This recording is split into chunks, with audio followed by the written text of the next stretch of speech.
Donc j'invite à nous rejoindre sur scène David Zadig, fondateur et CEO de Digital Luxury Group, agence conseil spécialisée dans le marketing digital pour les marques de luxe implantées à Genève, New York, Shanghai. Avec son équipe, il a conseillé plus d'une centaine de sociétés dans la conception de stratégies digitales e-commerce et CRM et social media aux États-Unis, en Europe, en Asie. Conférencier actif, il est régulièrement cité par la presse internationale à l'instar du New York Times, de Bloomberg et CNBC.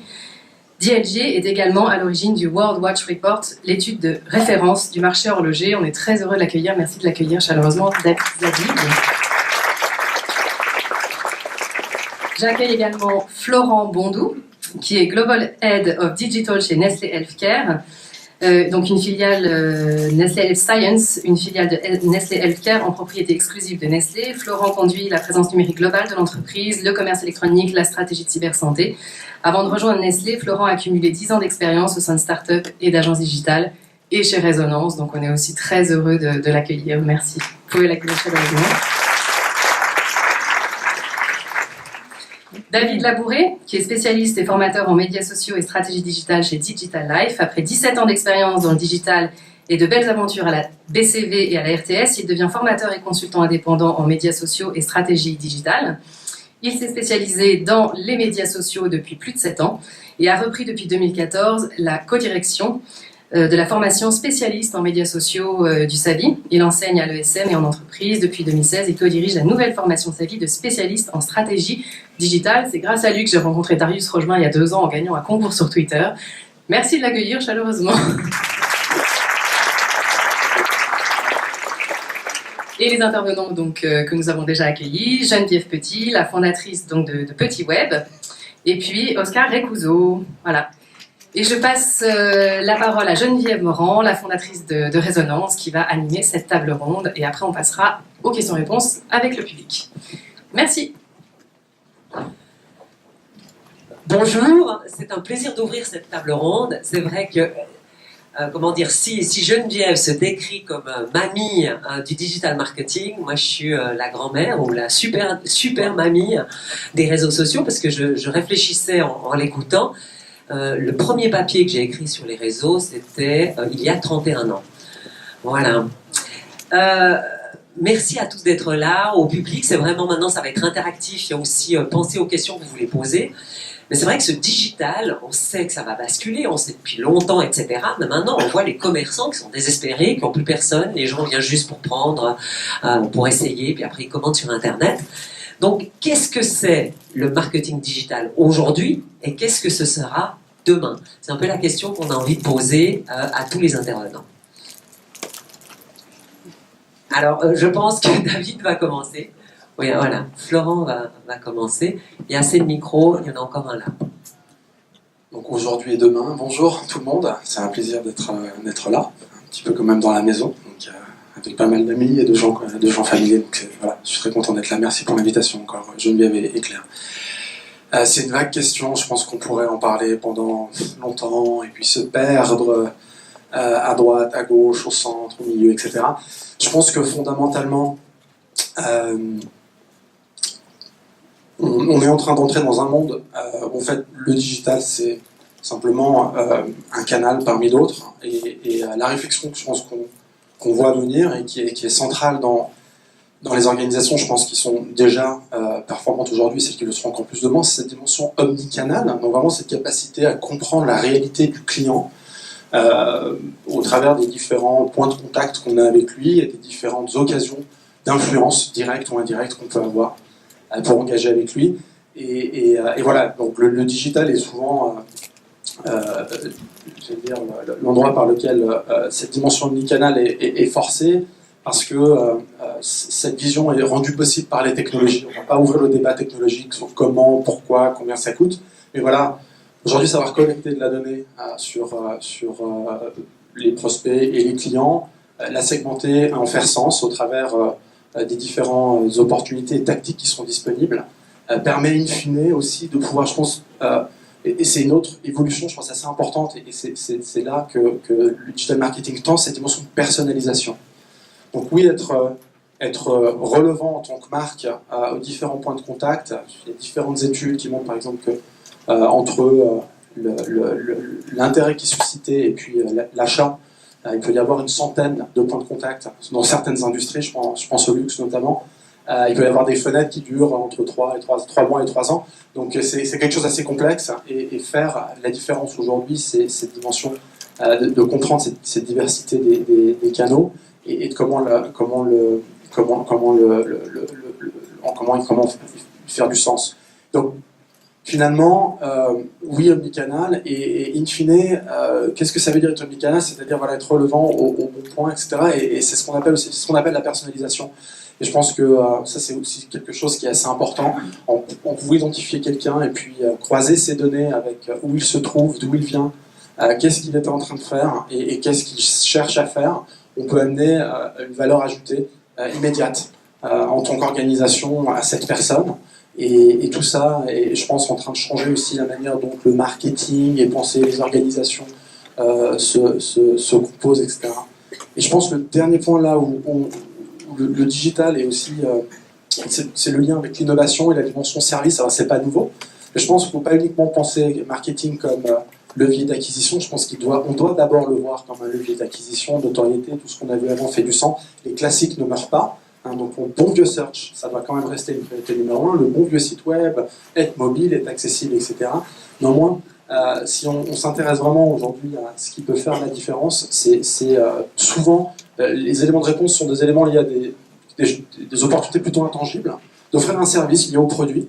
Et souvent le digital est sous d'opportunités assez importantes, assez rapides, qui peut vraiment apporter quelque chose à votre proposition de valeur. Et ça, c'est quelque chose d'assez nouveau. Et je pense qu'avoir cette vision service sur ce qu'on fait, c'est quelque chose de très important. Je pense qu'il y a ces 3 éléments-là. Où est-ce qu'on va? Et puis, voilà, je pense que je m'arrêterai là. David Labouré, pour vous cette question, et puis après on demandera à David Zadig. Mais d'abord David Labouré. Volontiers. Bon, je crois qu'effectivement la majorité des points ont été donnés par Geneviève tout à l'heure et Florent. Je suis effectivement convaincu que la personnalisation est très importante, que le contenu est vraiment au centre de tout. Donc voilà, le bon contenu aux bonnes personnes à l'endroit où nos clients ou nos consommateurs ou nos prospects se trouvent. Donc pas forcément essayer de les attirer où on souhaite, mais plutôt d'être à leur disposition là où eux le souhaitent. Et puis surtout, l'accompagnement pour vos collaborateurs, la formation, ça semble vraiment très très important. On ne peut pas dire qu'on va révolutionner l'entreprise, digitaliser l'entreprise si l'entreprise n'est pas prête pour ça, que ce soit les dirigeants jusqu'aux collaborateurs. Il faut vraiment bien les encadrer. Et puis,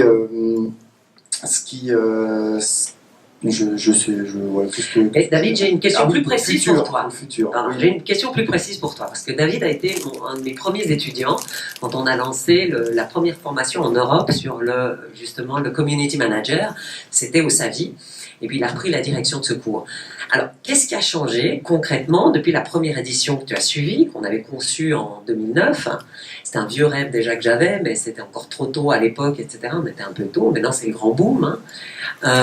Qu'est-ce qui a changé depuis cette première édition? Est-ce que tu vois maintenant? C'est quoi les besoins? Puis c'est quoi ce qui a changé dans l'environnement et pour les entreprises?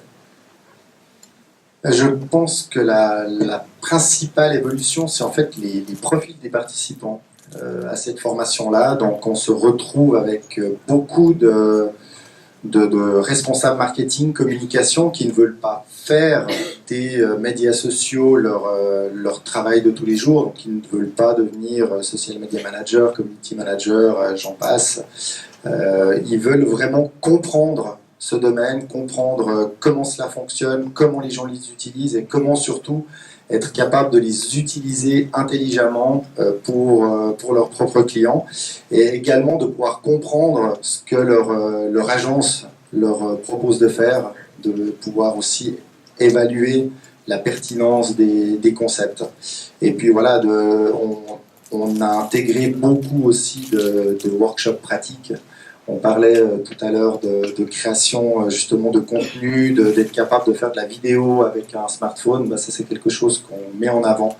C'est-à-dire qu'on va tâcher de présenter à chacun, oui, on peut faire de la vidéo avec un smartphone, oui, on peut faire un live d'un événement Facebook, YouTube, Periscope, mais c'est quand même bien d'avoir quelques bases et puis d'avoir 2-3 matériels additionnels du smartphone pour que ça ait l'air un petit peu moins amateur, pas forcément professionnel, mais voilà, que le contenu soit qualitatif et pertinent.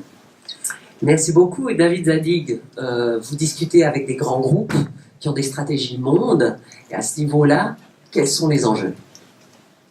Déjà, vous m'entendez? Oui.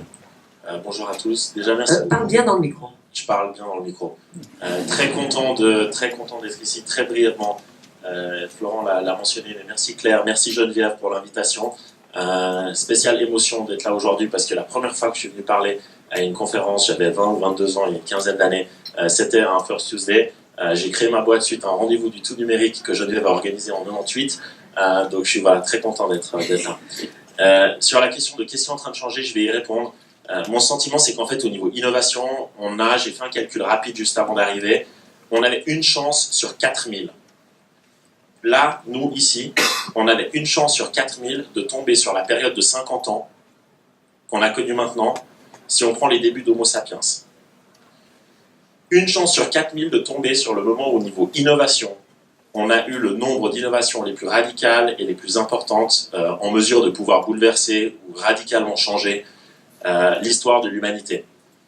Et en fait, ce que je trouve intéressant, si on reprend un peu Internet dans ce cadre-là, c'est qu'en fait, fin 1890, on a Graham Bell qui prend son téléphone et qui arrive à passer la première communication téléphonique. Et là, maintenant, on nous annonce, il y a 2 ou 3 ans, que, et vous allez vous dire, il y a un conférencier, il était sympa, mais il est un peu foufou, on arrive théoriquement, à démontrer que la télépathie sera possible. Je répète, non, je ne viens pas de Mars.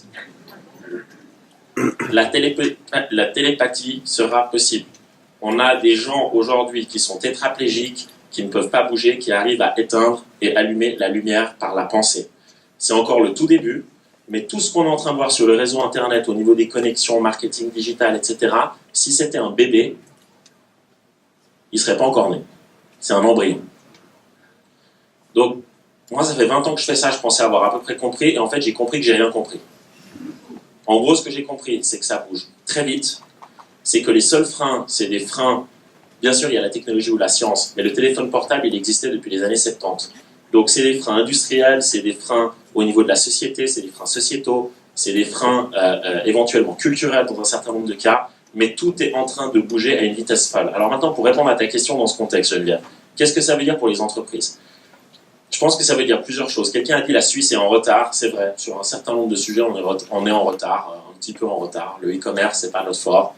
On a pas mal de sujets sur Internet et le marketing où on n'est pas très bon. De l'autre côté, le cerveau, au niveau recherche, on est très avancé. Ce qui va se passer, c'est que l'Internet tel qu'on le connaît aujourd'hui, on le sait tous, il va évoluer très rapidement et on va avoir de moins en moins besoin d'interaction avec la technologie pour y avoir accès. Donc là, on avait besoin d'un ordinateur, là, on avait besoin d'un téléphone portable. Petit à petit, tout ça, ça va se dématérialiser. D'abord, ça va être avec des objets. Maintenant, vous avez Amazon Echo qui a lancé... Qui a déjà entendu parler de Amazon Echo? Vous pouvez lever la main. Voilà. Donc, Amazon a déjà un produit que vous mettez dans votre salon et vous pouvez lui parler. Et il essaye de comprendre, en fait, ce que vous lui dites. Et vous pouvez aussi bien commander des livres que lui demander la météo ou les horaires de train. Google a annoncé hier qu'il lançait un produit qui était relativement proche, avec le même type de fonctionnement. Facebook a annoncé une version de Messenger Lite avant-hier, ou il y a 3 jours, spécialement faite pour des pays en voie de développement, dans le but que leurs téléphones qui sont plus vieux ou moins performants puissent quand même marcher. Donc pour les entreprises, ça veut dire que si je suis une entreprise globalisée, je dois regarder extrêmement attentivement les marchés dans lesquels je suis et comment est-ce que les choses se développent dans ces marchés-là. Il y a des grandes disparités. Il y a des disparités sur le micro-paiement. Il y a des disparités sur les capacités techniques des lignes à proprement parler. Il y a des changements dans les types de réseaux sociaux qui sont utilisés. Dans beaucoup de pays, il y a d'autres réseaux sociaux ou d'autres modes de fonctionnement. En Afrique, il y a des systèmes de micro-paiement dédiés. En Asie, aujourd'hui, on a des réseaux sociaux dédiés. En Russie aussi. Donc le premier conseil où la première remarque, c'est bien analyser les marchés dans lesquels on veut aller et arrêter de vouloir faire ce que tout le monde fait. Il y a trop de bruit. On vit dans un monde où il y a du bruit partout, tout le monde parle, tout le monde s'exprime. Des fois, le silence, ça fait du bien. C'est bruyant. Donc être une autre entreprise qui vient prendre la voix en disant « je suis le meilleur, j'ai des meilleurs prix, j'ai de la meilleure qualité, etc. » Bien réfléchir par rapport au marché en se disant « où c'est que j'ai envie d'aller et est-ce que la prise de parole se justifie ? Est-ce que j'ai quelque chose à apporter dans le débat ? Et est-ce que la manière dont je m'exprime apporte une réelle valeur ajoutée pour mon interlocuteur ? » Ça, je pense que ce sera un petit peu les 2 points de réflexion. Moi, je pense qu'on est vraiment en train d'arriver. Il y avait des études il y a quelques années qui disaient qu'une personne moyenne comme nous, dans un pays industrialisé, était exposée en moyenne plus de 10 000 messages publicitaires par jour, publicitaires ou voilà, d'une manière ou d'une autre, des messages commerciaux, radio, télé, journaux, contacts visuels. Juste là, vous avez Coca-Cola, vous avez Luchon, vous avez Apple. Si je regarde, j'en vois plein d'autres. Donc, à un moment donné, voilà, pour moi, c'est essayer de faire moins, de faire mieux et de faire différent.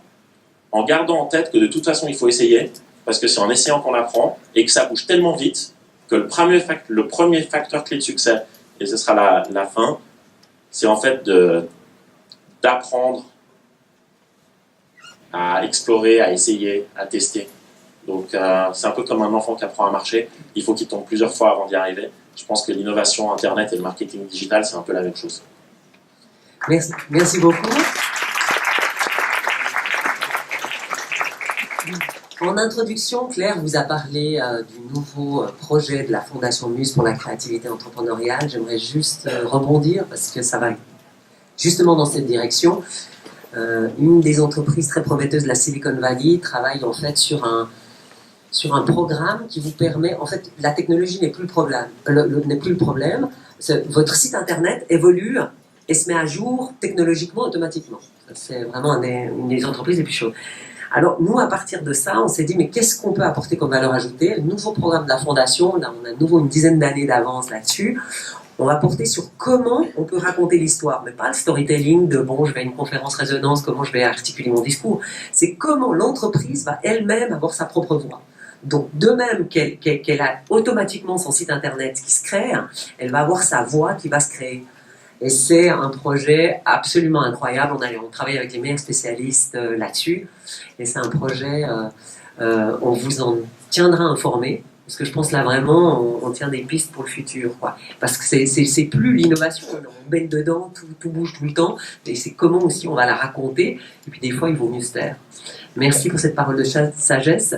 J'aimerais revenir sur la question du service qui a été mentionnée par Florent et Geneviève. Geneviève en a parlé avant, mais pas pendant sa conférence. Mais les deux, vous arrivez à cette conclusion que le service, ça devient, cette posture servicielle devient extrêmement importante. Est-ce que vous pouvez développer Oui, alors en fait, le service, c'est quoi ? C'est de se mettre à la place des autres et d'être utile. Effectivement, quand on me rend service à moi, consommatrice, je m'en souviens. Quand on s'adresse poliment à moi, je m'en souviens aussi.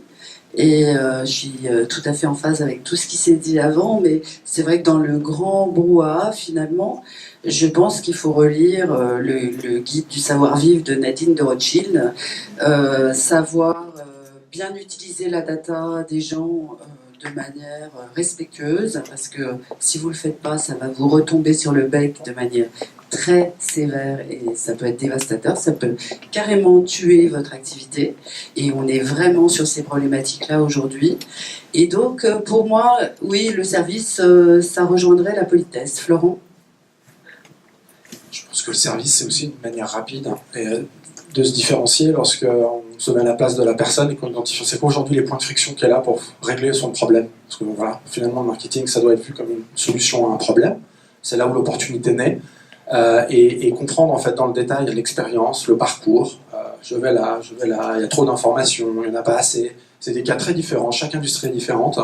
Et je pense que l'idée, c'est d'aller vraiment profondément comprendre. C'est à la fois ces éléments qui motivent et ces barrières à la résolution du problème, et puis identifier quelles sont aujourd'hui les opportunités libre à nous, parce que de ce qu'on a compris, visiblement, on laisse encore les gens réparer leur voiture de telle façon. Aujourd'hui, quand on est malade, on va encore appeler pour prendre rendez-vous chez un médecin, attendre 3 jours, l'écouter, prendre une prescription et faire la queue à une pharmacie. Tout ça, ça va complètement se transformer par une dimension de service. Tout ça, ça va être complètement numérisé et ça existe déjà. Et c'est qu'un exemple du fait que, voilà, en comprenant fondamentalement en fait ce qui se passe, on arrive à être assez créatif avec des petites choses très pragmatiques, en se mettant à la place, comme le disait Geneviève. Et le digital, souvent, permet très facilement, je rejoindrai aussi l'idée de ce que tu développais, David, je pense cette dimension test and learn, donc d'être continuellement dans un état d'esprit de tester, de mesurer et d'améliorer, sont des facteurs clés de succès en marketing, hein, de manière générale. Le digital, c'est qu'un moyen de le faire sur un certain nombre de leviers, mais je pense que ça fait vraiment une différence. Et donc, tester des choses, oser, développer quelque chose au-delà de votre produit, bien sûr d'une manière contrôlée en termes d'investissement, en termes de risque, mais tout ça, c'est tout à fait gérable dans la majorité des cas. Et puis apprendre, et finalement, c'est le développement de cette proposition de valeur. Ça doit être au centre. Il n'y a pas de succès en digital ou pas s'il n'y a pas de proposition de valeur claire. Qu'est-ce qu'on fait? Pour qui? Comment? Et pourquoi? Et voilà, il faut répondre à ces questions-là, et ensuite, ces champs d'opportunités pour y arriver. Avant d'ouvrir, on a une demi-heure pour poser des questions, puis entrer en dialogue tous ensemble. Donc préparez vos questions. Victor et Claire vont vous passer le micro. Une dernière question à Oscar Roccuzzo. Vous avez un business d'affaires qui est quand même assez étonnant par rapport à vos clients. Vous pouvez le dire en 2 mots? Quand vous allez voir un client, vous ne faites pas un projet, une facture, c'est différent. Non, j'approche mes clients avec des résultats. Donc je leur montre déjà des résultats. C'est une approche marketing qu'on appelle Results in Advance, qui est la forme de marketing les plus puissantes, où on ne va pas vendre des promesses, un speech le meilleur, le plus beau, etc. Tout le monde dit ça, ce qu'on appelle des platitudes en marketing. Mais quand on approche un prospect avec des résultats, pour moi j'ai choisi un résultat. Au début j'avais une approche service, c'est-à-dire que j'en disais, je veux un site web, ok, je te fais un site web, c'est tant, je veux une newsletter, ok, c'est tant, je veux ça, c'est tant. Mais ultimement, je me suis posé, qu'est-ce que veut vraiment mon client? Et la grande majorité des clients, ce qu'ils veulent, c'est des nouveaux clients. C'est d'augmenter leur base de clients, donc c'est pas le cas de tous, mais pour la majorité des clients. Donc, l'idée, c'est de leur offrir ça, c'est de leur offrir ce qu'ils veulent, c'est-à-dire des nouveaux clients. Quand on fait du marketing, moi, ce que j'aime dans le marketing, c'est de pouvoir, et aujourd'hui avec le digital, ça a largement facilité, de pouvoir mesurer. J'ai pas une approche du marketing qui est du branding, j'ai une approche du marketing qui est le marketing à réponse directe. Donc je peux mesurer absolument chaque élément de mon marketing, et on peut être vraiment très très scientifique aujourd'hui avec le digital. Donc j'approche, par exemple, un prospect, un nouveau client. D'abord je vais aller regarder son site, je vais regarder quelles sont les offres qu'il propose, est-ce qu'il a des vidéos, etc. Et puis je vais monter une campagne. Donc je vais monter une campagne, je vais faire une petite vidéo sur sa campagne, je vais lui envoyer un email avec une vidéo de 10 minutes à peu près, en lui disant, j'ai fait cette campagne, voilà, je pense qu'elle devrait générer tant et tant, je vous offre les 100 premiers francs de Facebook Ads, parce que moi, maintenant je ne fais plus que du Facebook et de l'Instagram. Et puis, une fois qu'il a vu les résultats, le client, là, on peut s'asseoir et commencer à parler de relations à long terme, de développer un calendrier marketing, un plan marketing pour lui sur long terme. Mais pour moi, c'est déjà commencé. Je ne crois pas à l'acquisition du client par des boniments, mais plutôt à gagner le respect du client avec des résultats et de gagner son business comme ça.